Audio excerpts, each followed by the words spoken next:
Tottenham till I die. Raise the banner, let it fly.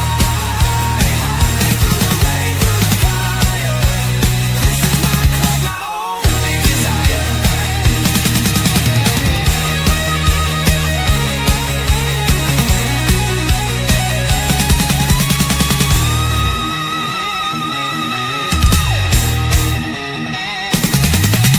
We're the ones who rise in the clash. Numbers running in a white shirt dash. History burns in the roaring crowd. Every game we scream it loud. I'm Tottenham, Tottenham till I die. Raise the banner, let it fly. Through the rain, through the fire. This is my club, my only desire. Look, an absolute good evening and welcome to THFC Till We Die, home of Tottenham past present and an exciting future under the mighty cockerel as it just leans along with half a leg, half an arm, and he's got no tail at all, no feathers. He's just had enough. I am so angry. I am so pissed off. I just got it back. Like his job, it depends on the Europa League. I did reply to our source. I said that's BS. He should go tonight. Enough is enough, and I think it is. Enough is enough. He needs to go.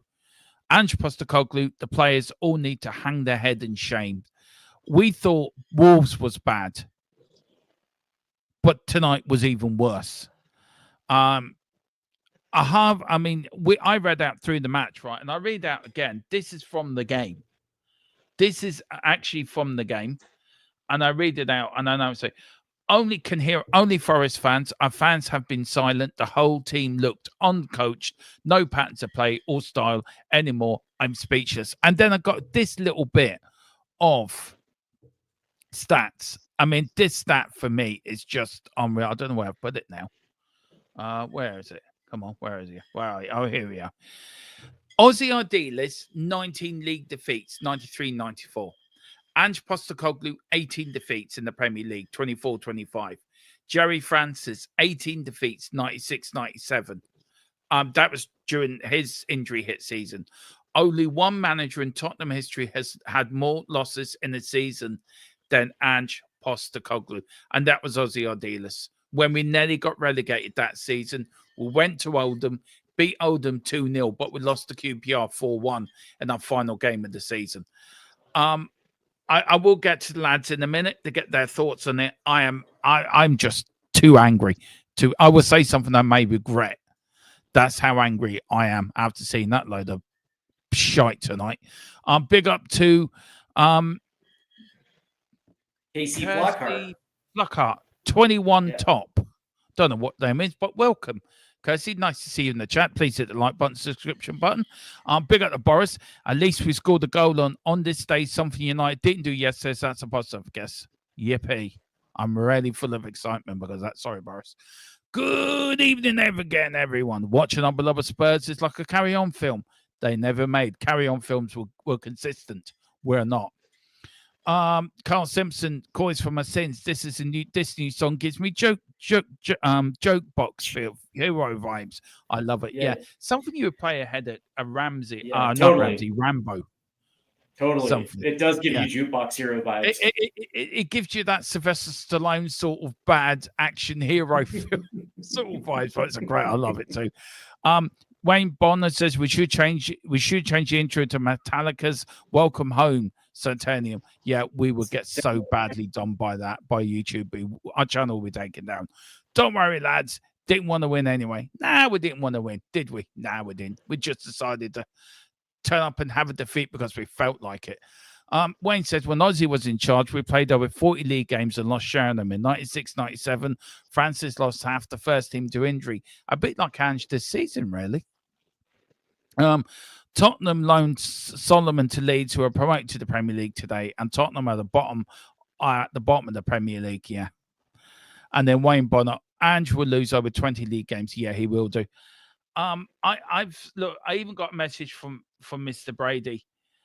He says he's been a fan for over 50 years, nearly 60 years. He says, can't take any more of this crap. Have coach side, wins easily tonight. Get rid of Ange now, and we don't even get past the Norwegians. I'll start with you, James, and then I go to you. Well, I actually start with you, Steve.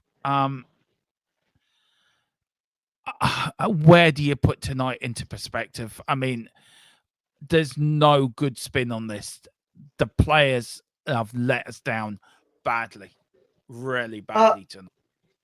I thought it was a half-assed attempt by the players today, but I still think the Wolves' performances was far worse. But two things that popped in my mind about today's match. That number one, I do believe that we missed Sonny out there. One from a leadership aspect, and number two, just his technical play. Even if he's not scoring goals, he does seem to make the right plays in possession in the attack down that left-hand side. And I do think that Sonny's contributions were missed, but also the other thing, and this is a big thing, is that what this game would look like if we actually had a legit number 9 out there putting away chances, because Richarlison had 2 chances that should have been put in the back of the net in the first half. He had another chance that he failed to put away in the second half before eventually scoring. But the idea that you like when chances are far and few between and you do have them, a legit number 9 puts those away. And to me, that was absolutely glaring in this match. But again, attitude coming into this match was just not there. And I don't know if this is just them, essentially just saying, you know what, the rest of the Premier League doesn't matter. We're just focused on Europa. Okay. The Premier League does matter. But that being said, it's like, you're also a professional footballer, so it does matter. It does matter. Your job is to care. It just when these type of matches happen against a team like Forest, and I know James is going to say it in just a second, that gives you the ball, that says, here, we're just gonna pop out and attack you on the counter. You can have 80% possession of the ball if you really want, and you do fuck all with it for a majority of the game because for whatever reason, because you don't care or your attitude's not right, whatever the case may be. And this is what you do with your possession, which is generally speaking side to side, recycling balls, not enough forward runs in the box that actually make their defense actually second guess of which direction you're going in the attack. It's just Jesus Christ, man. I don't know, man. It is what it is. My focus. I understand we have a job to do this upcoming Sunday against Liverpool, and that potential bloodbath. But I guess if their focus is on Europa, I guess my focus is on Europa too. No, I mean, look, I get where you're coming from, Steve. I really do. But James, look, the focus should be Premier League. That's first and foremost. Anything else, you deal with it at the time. But this is our 18th league defeat of the season. If the bottom 3 were any half decent, we'd be in the relegation fight about now. We're in relegation form. So please tell me, for all that's love the money, how come that I know he's still there because of the Europa League, but that isn't good enough. This isn't good enough. I mean, right. I'm just going over. I always like to have a deep dive into stats of games and things like that. And Steve touched on it at the end of the watch along. If you were to look at the stats, it shows a very misleading paints a very misleading picture. I mean, just very, very quickly, I'll touch on some. Spurs had 0.1% shy of 70% of the possession. We had an XG of 2.14 compared to Nottingham Forest's 0.64. We had 22 shots compared to Nottingham Forest's 4. We had only 6 shots on target. Nottingham Forest had 3. We had 45 touches of the ball in the opposition box. Nottingham Forest had 4. We had our passes were near enough double what Nottingham's Forest were. Our accurate passes were better. Our forward passes were more. So when you look at that, you'd be like thinking Spurs were just unlucky. Yeah. But when you actually watch that game, I agree with you. We looked, and like what your man was saying from the ground, is we looked uncoached. Yeah. We didn't look like No. we showed up. I mean, I said it at half time. It looked like a training session. Yeah. The Spurs Not players were clinical. treating it like a training session or a friendly. They just didn't Yeah. care, No. and it's not acceptable. It's not acceptable for the fans, and them players need to take a good, long, hard look at themselves. Look, they may have one eye on the Europa League, but if you've got one eye on the Europa League, say to your players, okay, look, you guys are going to concentrate on the Europa League. You guys concentrate on the Europa League. I'm going to have to try and figure out who my best 11 is for next year. Who can I trust? Yeah, who Yeah. can I trust to play for us? I mean, you look at the stats of the game, you would say those players played their heart out, but they didn't. It was Nottingham Forest allowing us to have the ball, allowing us to pass the ball, and allowing us to put crosses in, and they were confident in their belief that they were going to hold on to that 2-goal lead. Look, if that scoreline was reversed, if we were 2-0 up and Nottingham Forest scored in the 85th minute against us, we'd have been nervy as hell for the last 10 minutes of that game, and we'd have looked nervy. Nottingham Forest did not look nervy. No. They didn't look panicked. They didn't like, oh God, Spurs are going to get themselves back in this. We're going to be on the back foot. They just carried on playing their game. And I said to Steve at half time, I sent him a message, or it might have been just after half time. I sent Steve a message. I was saying the difference between us, Spurs, and Nottingham Forest is A, they're playing with confidence, B, they're playing for each other, and C, they're playing for pride. They are flying, and the more that they've had successful results, the better it becomes that snowball down the hill scenario. Is they're just gathering that momentum and getting bigger and bigger and bigger and bigger. Aston Villa did it last season. They had a great season. They've kicked on this year. Look, I can sit here and I could tear every single one of them players a new a-hole. I really could. And I think they need, like I say, they need to have a good hard look at themselves and figure out whether or not they even actually want to be at the club and want to play the football. I mean, if they don't, fuck off, go somewhere else and be a waste to somewhere else. Don't do it in my football club because I won't take it. I mean, sorry, go on, Steve. I was going to say, right, and he just touched. James just touched on a very good point. Like, if you were an outsider that didn't watch this game and you're looking at the stat sheet, you would see it. You would see a team that came away unlucky that they weren't able to pop that second goal. But when you look at this team and you saw that there was literally they were not clinical at all for a good 85 minutes of this game. There was no hustle, there was no spirit. Like, dude, I've seen more hustle and chest than I saw from Spurs today. Like it was one of, dude. I'm at loss for words that a group of professional footballers would show up with the attitude that they showed up with today.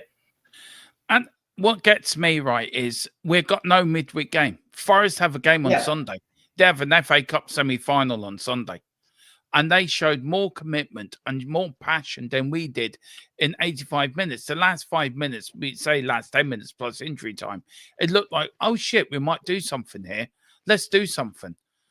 I don't know what you put that under. I don't think it's down to. I agree with Boris when Boris says. It says, I don't think motivation is an issue. It's a lack of focus and concentration. It's constant with us. Well, that then comes down to you. You are the manager. You have to drill that out of the players. You're the one that sets the team up. Not necessarily, right? No, because you can only lead a horse to water, right? Because it's Ange Postecoglou is not on that pitch playing, right? And if he did, he probably would play hard. Just knowing how much he has love and passion for this club, right? if it's an issue of lack of focus and concentration, you can try to drill it as many times as you want into the players, but they still have that responsibility on the pitch. I think a manager, James, I don't know about you. I do get what you're saying, Steve. Don't get me wrong. I do understand what you're saying, but I also do feel a manager has responsibility to motivate his players. That his job is to motivate players. That's his job, to motivate, to make sure his team is set up in a way that they go out on that pitch and they should know what they're doing. Motivation is 60% manager, 40% yourself, or 60% yourself and 40% manager. We know what Angie's like. We've seen videos of him, how he is in team talks, and players that come out and said, I feel like 10-foot tie and you want to run through a brick wall for this manager. These players do not want to run through a brick wall for Ange Postecoglou. And No. I don't care that they're saving it for the Europa League. For me, your bread and butter is the Premier League. Everything else is a bonus. Your job is to turn out week in, week out for 38 games in a season to get 3 points to get you high up that league as possible. Everything else, going along in the competition, going along in Europe is a bonus. The Premier League is your bread and butter. So I'll just say that I'll just say this, right? And this goes back to my playing days. Players police themselves. And when you are in a team and you have a player or two that fails to show up, that is half-assing it on the field, it is up to the players. As soon as that game ends, your leadership takes those players aside and says, listen, unacceptable. You like, I do not want to play next to you if this is the level of performance that you're going to put out. Whether we're having a good season or a bad season, it is up to the leaders of this team to pull whoever you feel, whether it was Wilson Odegaard or Richarlison or whoever, Mikey Van de Ven, whatever the case is. It's like, as a player, it is all about respect. And when these players show up and have that type of performance, it is up to the leadership committee to pull those players inside and said, I don't want to play next to you if this is the level, if this is how much you care, or this is the level of it. And it's up to Ange Postecoglou to turn around and bench that player. Yeah. For that next match. Because if players want to play in the biggest matches, period, point blank, it is up to Ange to say, you know what? Screw that, you're sitting. And if these players do care about Europa League, if this is the performance, then you're not playing against Bodo Glimt. I'm sorry. I'm gonna play Matisse Tell. I'm gonna play Mikey freaking Moore or Archie Gray, because at least they're going to show up when it matters. Yeah. Period. Like, that's, to me, that's the downfall of Ange Postecoglou, because he's not gonna do that. He's not gonna bench that player. And I want to put a question to James out of your point about the leadership group, Steve. There is no leadership group. The leadership group is absolutely spineless. It is spineless. Yeah. And it is. So it's like Wayne Bonner says here, James, and your side, what are the coaching staff doing? Do you know? It's a good question. Yeah. I remember the 80s with the teams of Steve Perriman with Graham Roberts, Paul Miller, Tony Galvin, Aussie Idealists. Everyone was a captain on that team. You had Steve Perriman, he was your captain. But all them other players in the 80s, they were captains. Graham Roberts would turn around, if Paul Miller wasn't doing his job, would turn around to Paul Miller and say, you're not effing doing your job. You look at the Man United signs on the Fergies. Roy Keane would turn around to a player and literally shout at him on the pitch. You look at the Liverpool sides. Yeah, you look at the Liverpool side of the 70s and 80s, your Graham Souness, your Emlyn Hughes, your Alan Hansons, Kenny Dalglish. Every one of them was a captain on that pitch. They were men. These are a bunch of overpaid fairies. Yes, thank you. I was trying to think of a word without being. I mean, the way I look at it is, it's very similar to what you were saying, Steve. Is that if what Ange Postecoglou? I think my question to both of you guys. I mean, whichever one of you wants to answer it first, I'm not bothered. But do you think that some of these players have got it into their head that they're undroppable, and that it doesn't matter how good or bad I play, I'm going to be playing the next game. Yeah. Yeah. And the Ange needs to then maybe take a step back and go, you know what? Didn't play well, didn't play well, didn't play well, didn't play well, didn't play well. I've got 8 players out there that didn't play well. I've got 3 players that was busting a gut for the team. Right, I'll leave them 3 players in, but I'm going to make wholesale changes. I'm going to give my squad a chance to shine. Because I mean, to me, right? I mean, this is my opinion. Benton Kerr didn't show up. Romero, hit and missing first half, a couple of mistakes, didn't really show up. Mickey was very quiet. Odebert, very quiet. Decky, very quiet. Pat Matsar, very quiet. Richie,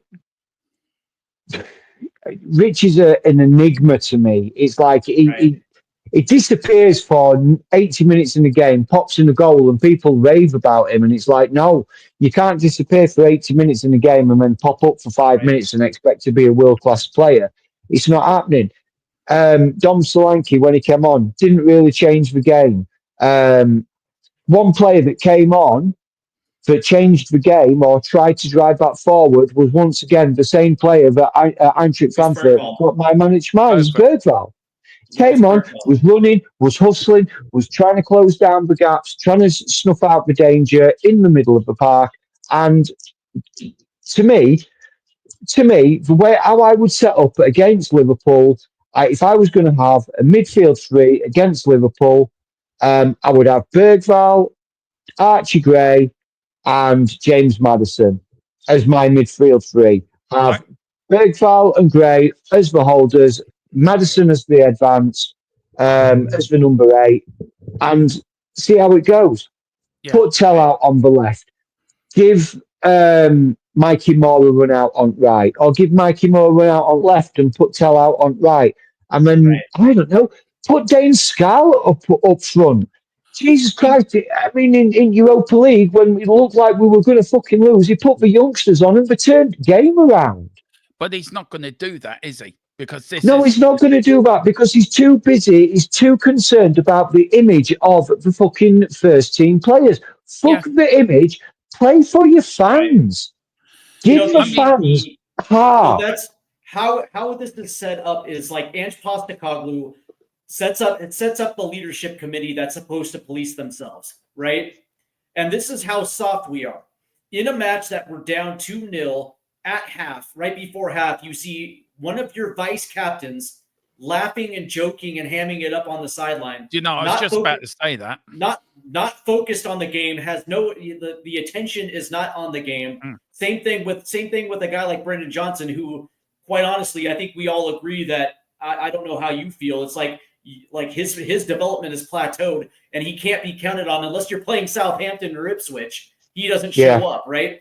And so you have one of your captains who's not taking it seriously, who is supposed to be a part of this leadership group that's supposed to hold your players accountable. And at that point, as a manager, you're supposed to step in and say, hey, listen, because you're not doing my job, now I have to do mine. I'm sorry, you're sitting.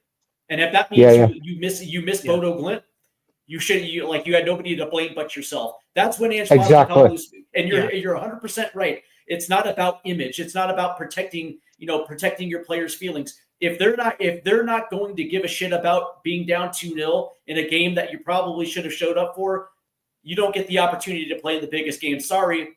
Doesn't work that way. And oh, by the way, Lucas Bergvall's playing his heart out.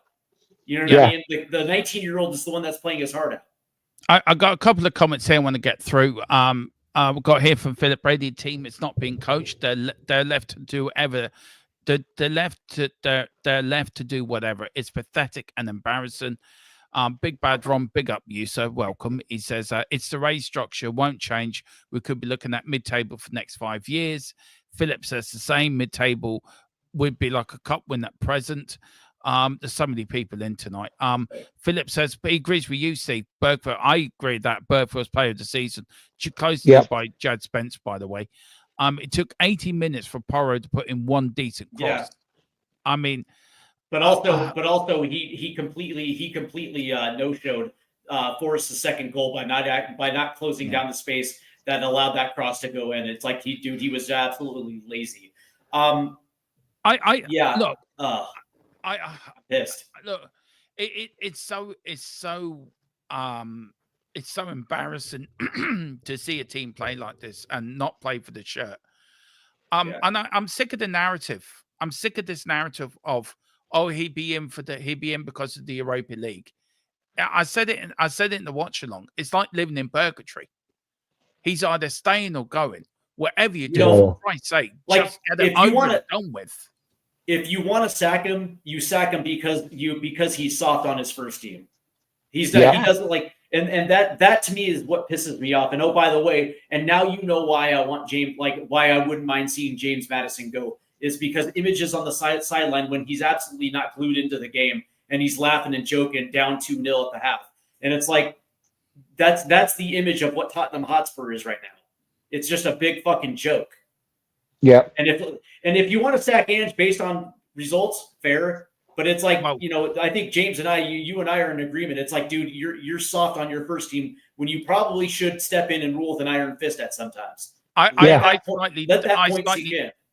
slightly disagree with you two on that. I think the coaches also have to get in and rule that dressing room with an iron fist as well. Yeah, we're saying the same thing. The manager. It's not the manager. I mean, I'm very every single one of them. Sorry, Dermo. I'm trying to keep my cool tonight. I am that angry. I am that pissed off with what I just. You and me both. I'm all three of us. I think it's all three of us. I'm trying to think on what to say and how to say it because I don't. What I've just seen is 90 minutes of, and I'm sorry, Steve. This is worse than Wolves. This is far worse than Wolves, and you cannot just get up. We get to the high of ecstasy on Thursday. We were absolutely on top of the world on Thursday, and we've lived off that. Now we're back down in the dumps again. You cannot. Consistency is the key on winning anything. You have to back up a win. You have to back it up with another decent performance in the win. That breeds confidence. And if these players can switch it on and off for a game, what they're going to be like if they get to the final, or if they get to the second leg, which is in the Arctic Circle, by the way. I was just going to ask you that. I was just going to ask you that. Like, what happens if they show up and beat Bodo 3-0 in the first leg? Yeah, out of nowhere, they just show up and put 3 on the board against Bodo, and they basically punch their ticket to the final. Yeah, and then go away in the second leg, and it's a plastic pitch, and it's on the Arctic. Oh, I don't know. I'm with Wayne. I rarely Wolves am. Was way worse. Yeah, I know. Wayne said, "Don't agree with that." You me agree actually more than we disagree, Wayne. It was like we didn't bother turning up. We didn't bother turning up today either. Again, I think this is proof that our transfer window has come to haunt us very badly. Yeah, but this is not an Ange Postecoglou issue, right? It's like when you have generational talents like Gareth Bale and you sell them, you have Luka Modric and you sell them. You know, you have a coach that comes in from Southampton, and your transfer strategy is just your transfer strategy is bring in young players, develop them, and then when you're on the precipice at the top of the mountain, you're this close, and then you do nothing in the summer transfer window to get over that hump, and then you make the shitty decision of getting rid of a guy who you didn't need to get rid of. You bring in Jose Mourinho, and you do nothing for him. You bring in Conte and do nothing for him. You bring in Postecoglou, and instead of giving experienced players in which he's used to, you give him kids, and you start a project with a guy who has never actually been in charge of a rebuild. Yeah, I agree. I agree. Look, I don't know if you lads want to carry on for a bit, but I'm going to call it a night because I'm that angry. And I'm also hungry as well.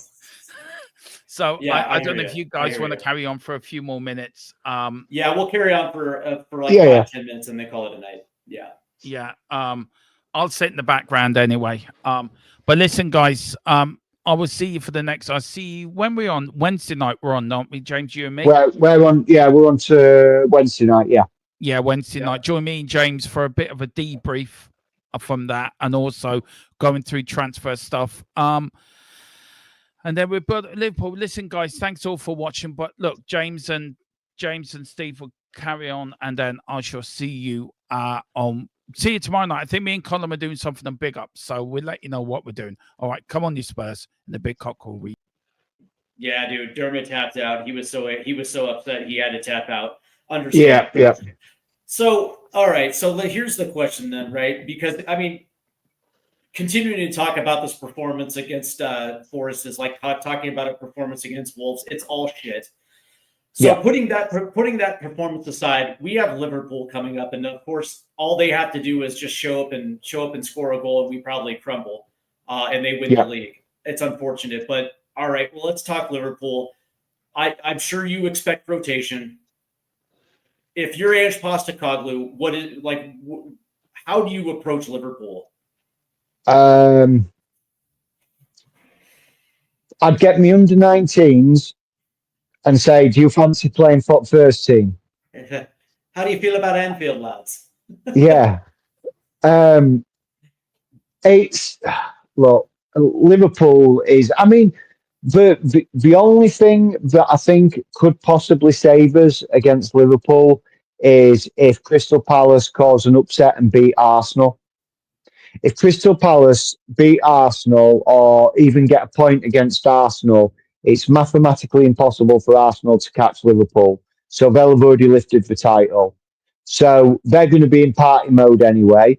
The only downside to that is because then it becomes a non-contest for Liverpool, or they're going to be buzzing because they've already won the title and they'll be showing off the Premier League. They're going to want to put on a massive performance for their fans. So, yeah, I think wholesale changes are going to be needed. I think certain players that played tonight need to be dropped and it needs to be changed. I would much rather see fringe players given a chance or squad players given a chance who play and run and challenge and do everything possible, and we get turned over 5-0, but we've shown desire and passion and a drive to try and play football, than watch another game of that. That's how I see it. I think we're going to see the inverse of what we saw today. So I would probably assume we're going to see Vicario, and we're going to instead of Spence on the left, you're going to see Udogie come back to the first team. You're probably going to see Ben Davis and Danso start. Yep. That match, and then you're probably going to see Jed Spence out on the right. I'm fully with you. I would actually like to see James Maddison start at the 10, but I want to see Bergvall and Archie Gray as at the other two midfield positions. At this point, like you're going to see rest ahead. You're going to see rest ahead of the first fixture, right? So Romero, Van de Ven, Betancourt, Kulusevski are going to get rest. You're probably going to see James Maddison play his token 60, 70 minutes because that's usually when he takes him out, and then you'll probably see Papsar the rest of the way. Yeah. And you're, instead of seeing Richarlison start, you're going to see Solanke start again. And I would probably assume that if available, you might see Sonny. Maybe if he's available. I don't know if he's going to be available. So from what I've read today, just from various news sources, not what I've been told anything. It's not like it's come from my source down there. Is that, and it's basically been reported that he will not play against Liverpool. He won't play. So I think what the whole thing of this is, it's his foot. I think he's probably been carrying a knock, or he is probably carrying an injury, and they're just going to basically leave him out, give him as much time to play, to rest, get that foot. I mean, when Kulusevski got his foot injury, it was supposed to be for a game. It was only supposed to be for a game. He's picked up this. He's got a sore foot. He's going to miss a game. Then it He was, should be back and in a then week. it was the international break. He'll be back Yeah. after the international break, and it was still more matches after that. Yeah. 100%. Yeah. So I do think that we're just going to rest Sonny until probably the first leg of the Bodo game, because I don't see there would be any need to risk it with him. I think we need him against Bodo. I think we need his, like you said. I think we need his technical prowess, and like I say, he might not be lighting up the scoring charts this season, but his technicals are still there. His ability to run at a defence and to unlock defences and unlock on an overlap to create space for his teammates. Sure. I think that's what we miss when he's not playing. But I do think I would love to see Mikey Moore given another shot. I mean, he is the future of our football club. It's been said for all season, and there's been times of like, oh, why ain't Mikey Moore playing? Why ain't he playing him? Why ain't he bringing him on? Why ain't he giving him a chance? Why? Is it because Ange doesn't? You can't say it's because Ange doesn't like using kids, because he's playing Bergval. He played Archie Gray out of position for 40% of the season. Yeah. So I mean, I just think give these players chance. Give these players chance to prove that they're worth something. So we're going to spend the last couple of minutes talking about, I guess, some rumors, because I think the whole Ange thing has been beaten to death, and I seriously doubt Ange is going to get the sack tonight. And if they lose against Liverpool, I highly doubt he's going to get the sack after that one as well too.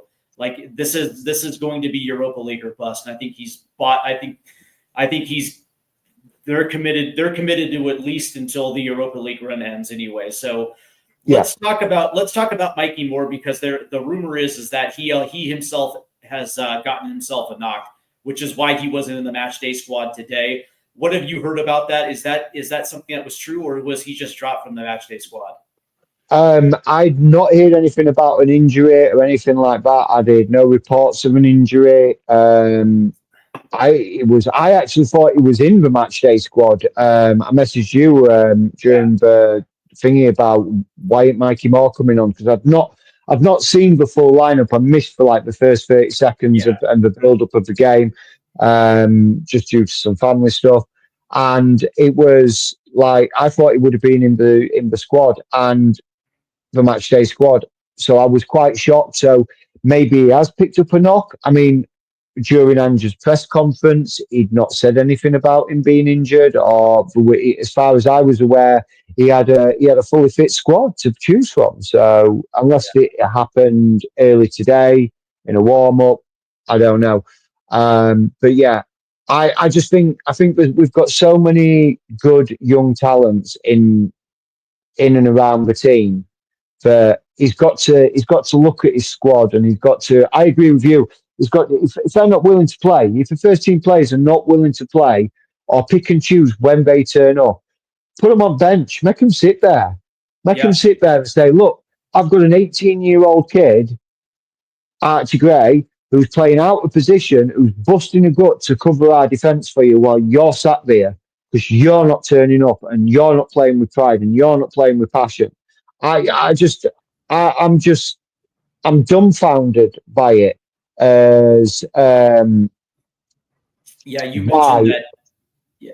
mentioned that Mikey Moore has been considered the future of the franchise. The same with Archie Gray. He is considered the six of the future, and I'm at this point where there's no need to window shop a dude like Yves Bissouma. He's going to be gone in the summer regardless. Like, this is now an opportunity. Like, if these players really have given up on the rest of the Premier League season, then it's imperative that you give a run out to a dude like Archie Gray, because when it comes to the summer, right? When it comes to the training, when it comes to preseason and training camp, you want to make sure that these guys are 100% sharp, ready to come in and actually challenge for a starting spot at this level. And the only way you're going to know if they're going to be able to handle it is if they get run out for the rest of the season. And especially at the six, when you consider that there's a potential that Johnny Cardoso is going to be coming in, and you do have Archie Gray, and you do have Lucas Bergvall and Rodrigo Betancourt for next season as well too. That sixth position is going to be up for grabs next year. and you want to So you definitely want to make sure that he's ready to compete. yeah, so there is one thing I was going to talk about it with Dermo, and I don't mind talking about it with yourself. So what I'm hearing about the Johnny Cardoso deal is, yes, we've got clauses Personal written terms. in, but we've got clauses and everything. But he is very apprehensive about signing a Yep. contract with us. And I think he's even gone and said, look, I will come to you, but you need to be in Europe. If you're not in Europe, Right. I'm not coming. Right. And So basically, personal terms are agreed, but he's basically put a stipulation in of saying, look, if you're not in Europe, I'm not coming. And that's embarrassing for a yeah, young U.S. international who's like what 2021, who's essentially saying that I'm not going to come unless you actually have Champions League play, which I guess is kind of embarrassing considering it's Tottenham Hotspur, and you yeah. can't lure a young player to come to your team without the Champions League attached to it. I don't know, man. I don't know how you feel about that. That's kind of embarrassing It's to me. it's embarrassing and it's disappointing, and it kind of shows where we are as a football club, because 100%. it kind of ties in with like the transfer windows over. I mean, I'm not just talking about the transfer windows of this season. Yeah. I mean, like Conte wasn't supported in the transfer window. I mean, I never thought Conte was good enough for the job anyway. I didn't like him as our manager, and I look, that's my own personal opinion. I think he was a very arrogant man. Jose Mourinho, I thought he wasn't supported in the transfer windows. Correct. And even as far back as Pochettino, I mean, like you said earlier, is we were on the cusp. We were one or two players away from being Premier League champions, from being a team that would be challenging for the Premier League year after year. And what happened is we stagnated. We didn't spend any money. Yes, COVID was on and there wasn't the money coming in, but so what? The Premier League and FIFA and everything had already turned around and said that, okay, we're going to give people grace on financial fair play because of the lack of Yeah. income from in thingy. So And you still have the TV money still coming in. yeah. In fact, more TV money because there were more games being shown live because there were because of the lack of the ability for fans to get to the games. So I mean, we became the first and team. We became the first team in Premier League history without a transfer embargo to yeah, not make a move in the summer transfer window. yeah. I mean, that was mind blowing. I mean, we got to the Champions League final. Yes, we didn't win it, but the amount of money that you get from now, I think at the time. So for the quarter final, and the chat can correct me if I'm wrong on this, but for the round of 16, winning the round of 16, it was 2.5 million. For winning the quarter final, it was 8 million. For winning the semi final was 16 million, and just for turning up in the final was 32 million, not including all the other millions that you get for winning games in your group stage and the win and the TV rights. That's just your prize money for winning games and getting to the final. So over that course of that run to the Champions League final, we made in excess of over 120, 130 million pounds, and we never spent a penny of it. Nope. And that's baffling. And then people say, well, we never spend money, and we never spend money. We don't spend money. And say, oh, well, we spent 100 odd million this year. Yeah, we spent 100 odd million this year, but most of that came from Harry Kane's sale. Or the sales that we make, we might not sell players for big money. I mean, there's so many players that have come to us and have not been given a chance. I mean, Davison Sanchez is a prime example for me, Steve. He was a quality defender that he got shit on at Spurs from a great height. He's gone to Galatasaray and he's lighting up the Turkish league. Yes, the Turkish league isn't the Premier League, but Galatasaray are flying, and Davison Sanchez is probably having one of the best seasons of his career. There's other players that have gone that we've had and there've been nobodies, and mediocre at best for us, and they move on and they turn into amazing players again. And it kind of makes you think, what's going on in the background? What is the difference? What changes for that player? So, I mean, look, I can sit here and rant all night about Sure. how the club's run, but things need to change, and new owners. I don't think I've had very good reports that say that regardless of what happens, Ange Postecoglou is going to be with us till season ends. Yeah, Regardless, for sure. if we get knocked For sure. out, if we get knocked out in semi-final, we're going to stick with him because we'll have 2 games left of the two or Right. 3 games left of the Premier League. We're not going to sack a manager with 2 games left in the Premier League. There's no point. It shows 0 point. You might as well let him basically turn around and say, look, you've got till end of season, and then you're gone. And then at the end of the season, you announce a mutual termination Right. of his contract. Well, So, unless you have somebody burning on the back burner ready to step in, and yeah, then yeah. that kind of kicks into your summer window. But we're going to finish it up right here, and I got this question to ask you. Ange Postecoglou came out this week and said that he doesn't think that Spurs need to change their summer their transfer strategy. He doesn't expect them to pivot off of them. From what you're hearing with your contacts, does that match Ange's statement with the targets that they have lined up? Does any of that match what Ange Postecoglou has been saying about their transfer strategy? No, 0 matches. There's no correlation. When he said that in the press conference about the fact that he doesn't think that our transfer policy needs to change or our transfer strategy needs to change, I think he's There's no pivot. drastically wrong. And what I'm hearing is that when these new owners come in, they're going to inject so much money and be able to inject so much money into the club to enable us, because of the amount of money that we've sat on the financial fair play over 5 years. I think it's somewhere in excess of around about £300 million we've got around to play with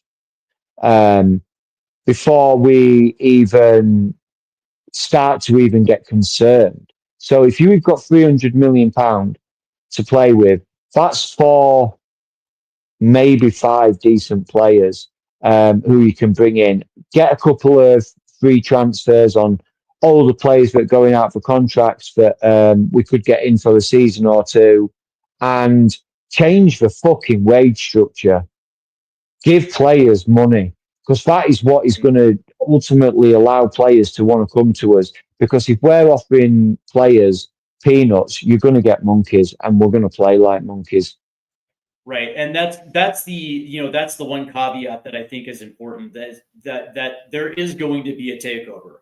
The question isn't if, but the question is going to be when. And from everything I'm hearing, it's going to happen before the opening of the summer transfer window, for what it's worth. But that being said, it's like I look at this summer as a pivotal summer, because you look at our current face of our club right now, which is Sun Min Hun, and he's coming to the end of his road. And this has to be the summer where you get that new face of the franchise through that door. And if that means you're spending $125 million to do it, that's great, because you're going to have that dude around for at least 6 years. Yeah. And it's a new opportunity to market around a dude. But there's also going to be quality available, right? Yeah. I've heard that Nico Williams and Athletic Club Bilbao are starting to listen to offers for a guy like Nico Williams. Now, whether or not he stays in Spain, that is yet to be seen. But knowing that they're listening to offers is a perfect opportunity to bring in that cornerstone piece and set your attack up for something special. We already know that Victor Gyökeres and Sporting CP are listening to offers for Victor Gyökeres. And I know last summer the rumored number was starting at $90 million and going up, and a lot of teams kind of flinched at it. That's why he stayed this season. But that being said, you look at his numbers, and that dude is absolutely legit. The situation with Christian Pulisic at Milan is fluid, considering that Sergio Conceição has dropped him in and out of the starting 11 basically since he's come through that door. I know there was an injury issue with him, but he's been over that. He's been playing recently. But that being said, it's like, it's also worth checking in. You also have a couple guys who are going to be available on frees this summer as well too. Jonathan David's going to be available on a free, who is also worth the weight in gold, because that dude plays with a chip on his shoulder and he's lighting up the French league right now. So there's multiple avenues that this team can go down if they want to do. I've heard Kingsley Coman's name from Bayern Munich has been rumored as well too. So they have Fratese from Inter Milan. That name keeps popping back up as well too. So the way that I look at it is like, this is an absolute pivotal summer for Tottenham Hotspur, but it's not just about the names coming through the door. It's about the names that are currently there. And if you're worried about whether or not a dude like Mikey Van de Ven or Christian Romero might want to leave, the best way that you can do that is either A, make sure that they're financially taken care of, but also show your ambition, because these dudes want to win. These dudes want to win. And it's like the best way that you can ensure that certain players stay around is if that ambition matches what you're expecting to come down in the summer transfer window. Just very quickly, and this one might whet your appetite a little bit for mine and Dermo's transfer thing, is that we're getting strong links with Dusan and Vlahovic of Juventus. Yeah. There's very strong links to putting a bid in for them, because Randall Kolo Muani looks like he's going to be moving to Juventus, and Vlahovic doesn't want to share the limelight. He's going to be moving there on a permanent, and Vlahovic doesn't want to stay at Juventus. Is looking to move on. So I think that would be a shrewd buy, but will he come to us? Yeah, I think that'd be a good buy, but will he come to us if we can't offer European football? That's the difference. Correct. If we can offer Champions League football, I think we could get him, and I think he will change our attack. And I think he is a player that is a 20 to 30 goal striker every day of every season. So how do you sum up? How do you look at the summer transfer window? Because I think it's pivotal. Because if they have the same summer where it's like you bring in a couple guys from the championship like Joe Bellingham, who in his own right is a pretty good footballer, but if they continue to go down this youth path and fail to bring in experience to center around some of this youth, there's a good chance that you're going to lose players that are already on your team, but most importantly, I think this fractured fan base is going to continue to stay fractured.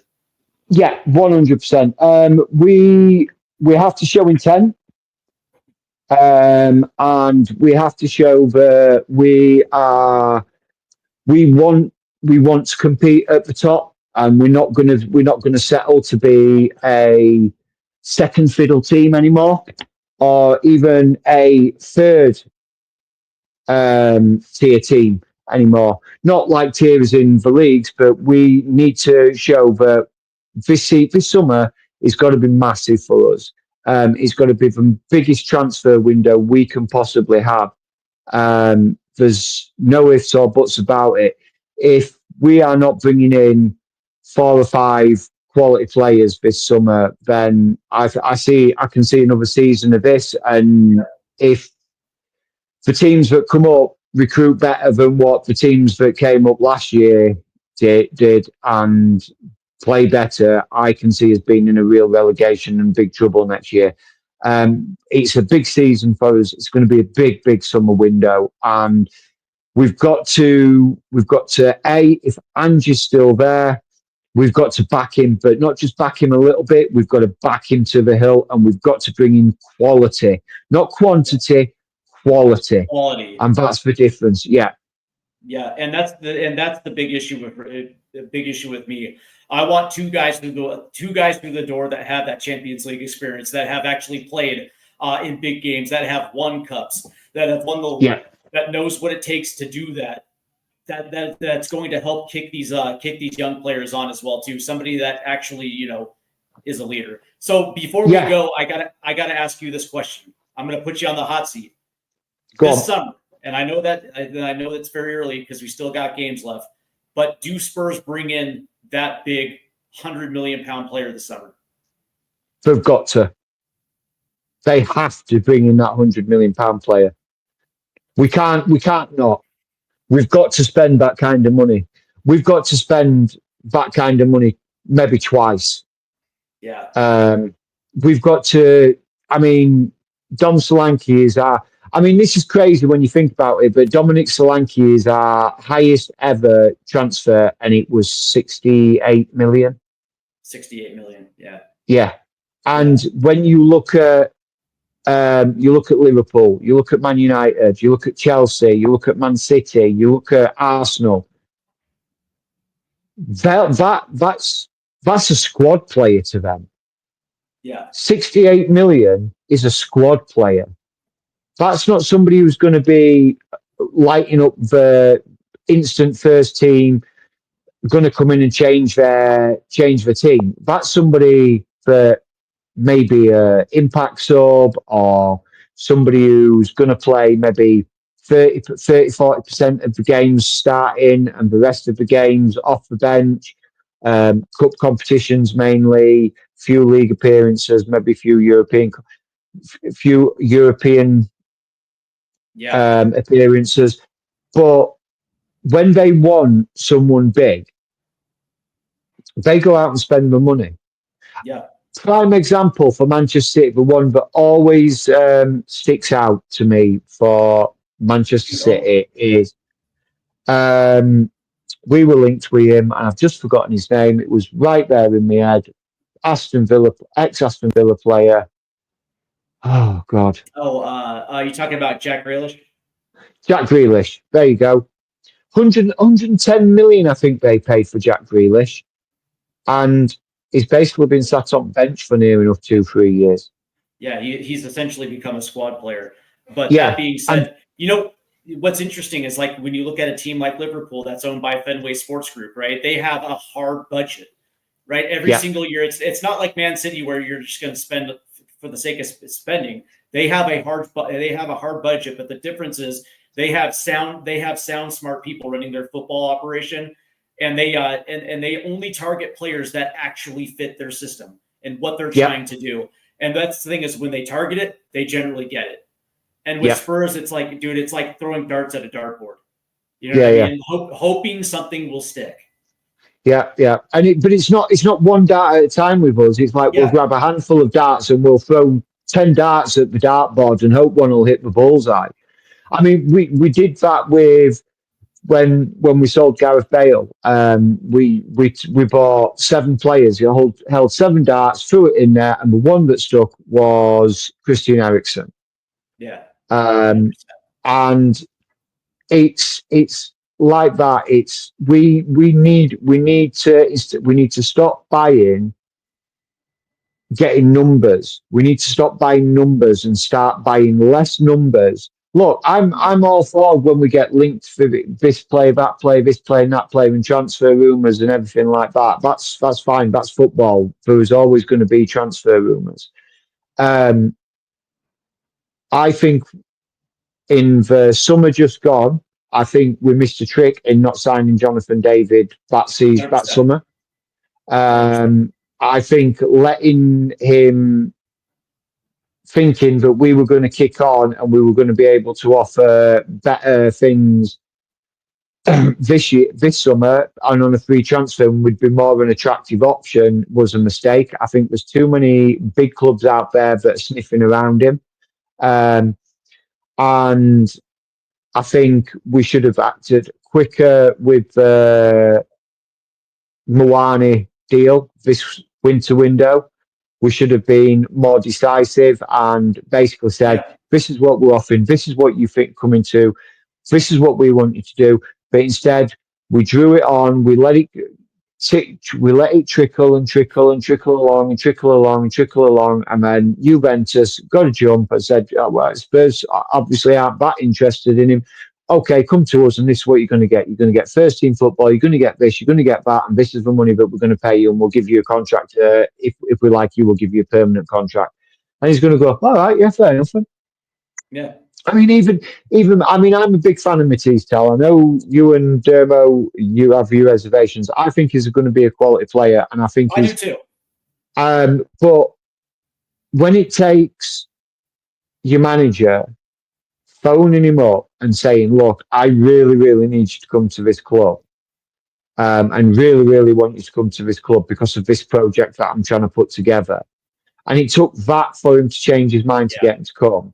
That kind of screams like, what is Scott Munn? What is Joanne Lang doing? Yeah. And me and Dermo were going to talk about this on Wednesday and be what I'm hearing about these two people. Because personally, I would string them up by the short and curlies right outside the stadium because Yeah, no, and food by is the over. way, it was that embarrassment that Johan Lang is supposed to be like the young prospect whisperer, and he couldn't get Matisse Tell to sign on the dotted line to the point where he had Daniel Levy go out to Germany. He couldn't get it over the line. But the most embarrassing thing was the Rando Kolo Moani, the relationship that Daniel Levy has with the Qatari owners of PSG. That was supposed to be a layup, and we couldn't get that done. So that should have been the moment Johan Lang lost his job, when he couldn't even get a layup through the door, and he couldn't even get Matisse Tell through the door. To me, that should be everything that you need to know about that dude. Where if your specialty is supposed to be youth and you can't get youth through the door, as far as I'm concerned, that's going to be it. But as you mentioned, you and Dermo will be back on Wednesday. I'll be back this upcoming weekend as we get closer to the Liverpool match on Stateside Footy. We do have our Saturday morning Spurs conversation, which will be excellent, as we do every single week. You're going to be able to check that out on Stateside Footy, and we have our MLS live stream Saturday nights. For all you American soccer fans out there, last week this last Saturday we had Seattle versus Nashville. And Seattle handled their business 3-0 over Nashville at home, picking up a valuable 3 points. So that will be next week as well, too. And, of course, we have Spurs versus Liverpool in the entire match day festivities that we have here on Tottenham Hotspur Till We Die. James, I want to thank you for tuning in, for stopping by and being a part of today's match day festivities. You can check James out on Wednesday with Derma for a very good conversation, which I'm sure is going to shed a lot of light on everything that we were just talking. So any last things you want to add, buddy? Roll on next season. Next year, in the words of Del Boy Trotter from Only Fools and Horses, next year, Steve, next year will be our year. Absolutely. That's funny. And how long have we been saying that? For years? Well, too many years. Too many years. I want to thank all those that were tuning in today, not only on my channel, but this channel as well, too. I want to thank Boris. I want to thank Kiwi Spurs, Philip Brady, Wayne Bonner, Big Bad Ram. Who else? So I want to give a shout out real quick. Let's see. One last shout out. And we're going to say Ron Tyler. Thanks for dropping in the chat today. You guys are awesome, man. And we definitely appreciate your contributions in the chat as well, too. Your opinions are absolutely spot on and on the money. I'm sorry that Spurs couldn't deliver 3 points today. It is what it is, man. But maybe against Liverpool, we'll find out. Yeah, James, it's a big game. We might turn up. We might turn up. You guys enjoy the rest of your Monday, and come on, you Spurs. Come on, you Spurs.